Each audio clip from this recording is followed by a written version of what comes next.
Hey guys, it's DaNelle from Weed'em and Reap, and today I'm going to talk about how to protect your plants during the winter, or your tropical plants. So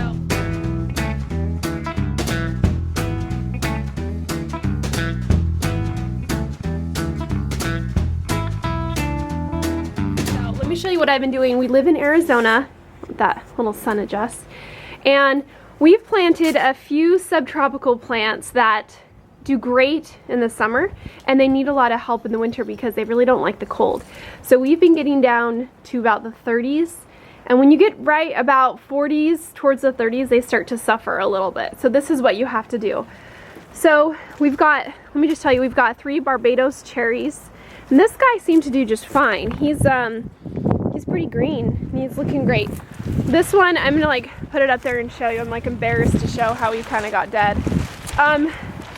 And then this guy, this is okay. He's kind of dead too. Kind of bummed about that. So the whole point in protecting them is that you don't want to lose all your leaf growth. So yeah, I mean, they'll come back and they'll grow leaves again. They're not dead. Like the tree itself or the bush itself isn't dead, but you really lose a lot of that growth that you obtain throughout the summer. So if you can just take the time to put this up, it's totally worth it.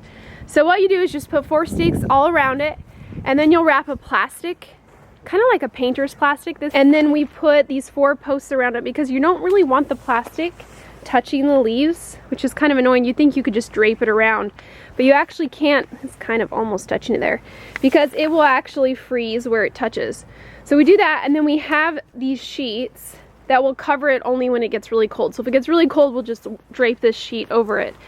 But for the first part of the winter, you can just do this, and that's it, and that will keep it kind of warm enough.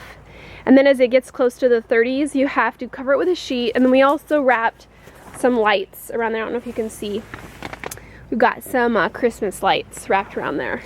And so, you know, the theory is, or at least what I've learned, is that if you do this in the first year or two, after that, the roots should be pretty well sustained so that they don't really need all this babying.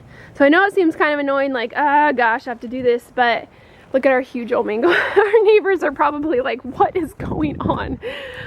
So we have a mango that doesn't like the cold. Let's see if I can get on this ladder and show you guys. So you can see that the tops got frozen because what we were doing is we were just draping the plastic over the top, and the plastic was touching the tops of them. So underneath there's a lot of green growth still, and in fact we need to redo this because it's kind of touching the sides. So this one's been the hardest one because this mango tree is so big. Okay, and this is finally my banana tree. So I know it does not look very happy right now. So I guess in the first couple years this is pretty normal to have the leaves die away, and we went ahead and added about a foot of mulch around the tree.